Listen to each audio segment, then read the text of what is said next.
जय श्री राम। आज है हनुमान जयंती और हनुमान जयंती एक पवित्र त्योहार है जो भगवान हनुमान जी के जन्मोत्सव के रूप में मनाया जाता है। और इस दिन उनकी विशेष रूप से उनकी पूजा अर्चना करने से जीवन की समस्याएं दूर होती हैं।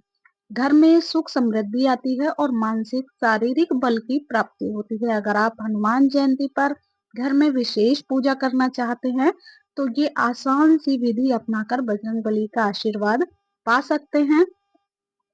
हनुमान जयंती ह- पंचांग के अनुसार चैत्र पूर्णिमा तिथि 12 अप्रैल को सुबह 3:20 पर शुरू हो जाएगी। तो वहीं इसका जो समापन है वो 13 अप्रैल को सुबह 5:52 पर होगा। तो ऐसे में हनुमान जन्मोत्सव 12 अप्रैल को यानी कि आज मनाया जाएगा। तो हनुमान जयंती की जो पूजा विधि है चलिए जानते हैं। तो हनुमान जयंती के दिन ब्रह्म मुहूर्त में उठना शुभ माना जाता है और स्वच्छ वस्त्र धारण कर लेना चाहिए। स्नान करने के बाद लाल या फिर नारंगी रंग के वस्त्र अगर आप धारण करते हैं तो बहुत ही ज्यादा शुभ है। अगर घर पर ही पूजा कर रहे हो तो घर के मंदिर या फिर एक साफ स्थान को गंगा जल से शुद्ध कर ले और फिर एक चौकी या लाल कपड़ा बिछा करके हनुमान जी की प्रतिमा या चित्र स्थापित करें। साथ ही भगवान श्री राम और माता सीता जी की तस्वीर भी रखें। सिंदूर, चमेली का तेल, लाल फूल, माला, जनेऊ, कलश, धूप, दीप, कपूर, नारियल, गुड़, चना, बेसन के लड्डू या फिर बूंदी के लड्डू, केले, सूखे मेवे, पंचामृत, दूध, दही, घी, शहद और चीनी का मिश्रण। तो गंगा जल, हाथ में गंगा जल, अक्षत और फूल लेकर के हनुमान जयंती की पूजा का संकल्प लें।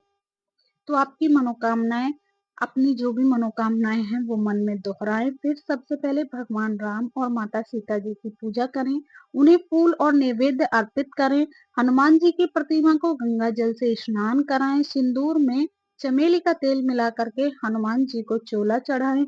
सबसे पहले बाएं पैर का चोला चढ़ाना चाहिए और हनुमान जी को नए वस्त्र और जनेऊ पहनाना चाहिए। लाल रंग के फूल और माला अर्पित करें। गुड़, चना, बेसन के लड्डू या फिर बूंदी के लड्डू, केले, सूखे मेवे और पंचामृत का भोग लगाएं। धूप और चमेली के तेल का दीपक जलाएं। हनुमान जी की आरती करें। हनुमान चालीसा या फिर सुंदरकांड का पाठ करना अत्यंत शुभ माना जाता है। पूजा में हुई किसी भी भूल चूक के लिए क्षमा प्रार्थना करें। तो चलिए हनुमान जयंती का महत्व जान लेते हैं। हनुमान जयंती का धार्मिक, आध्यात्मिक और सांस्कृतिक रूप से बहुत गहरा महत्व है। यह दिन न केवल भगवान हनुमान जी के जन्मोत्सव के रूप में मनाया जाता है बल्कि ये भी माना जाता है कि इस दिन उनके दर्शन और स्मरण मात्र से ही सारे कष्ट दूर हो जाते हैं। तो ये दिन भगवान हनुमान जी के जन्म का स्मरण कराता है, जिन्हें भगवान शिव का रुद्र अवतार माना जाता है। तो उनका जन्म बुराई पर अच्छाई की विजय और धर्म की स्थापना के लिए हुआ था। हनुमान जी भगवान राम के सबसे बड़े और सच्चे भक्त माने जाते हैं। उनकी अटूट भक्ति और स्वामी के प्रति समर्पण भाव भक्तों को प्रेरित करता है। इसलिए हनुमान जयंती का दिन भक्तों को उनकी भक्ति और निष्ठा से प्रेरणा लेने का अवसर प्रदान करता है।